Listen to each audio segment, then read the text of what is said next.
হুমায়রা আক্তার তাবাসসুম বিভা। আসসালামু আলাইকুম মিস।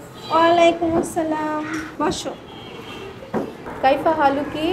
আলহামদুলিল্লাহ আনা বিল খাইর ওয়া আনতি? আলহামদুলিল্লাহ বিমা শিয়াতাইন আনা বিল খাইর। মা ইসমুকি? ইসমি বিভা।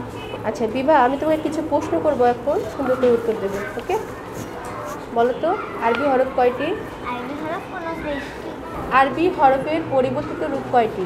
আরবি হরফের পরিবর্তিত রূপ 3টি। আব্দুল শব্দের অর্থ কি? বান্দা। তুমি আমাকে 1 থেকে 10 পর্যন্ত আরবি সংখ্যা বলে শোনাও। ওয়াহিদ, ইসনান, সালাসা, আরবা, খামসা, সিত্তা, সাবআ, সামানিয়া, তিসআ, আশারা। আচ্ছা, খেজুরের আরবি কি বলো তো? তামারু। মাশাআল্লাহ বাবা, তুমি এবার জানতে পারো। আসসালামু আলাইকুম। জ্ঞান জীবন যাপন সুখময় করতে উভয় জীবন ইউকার শিক্ষায় আছে আর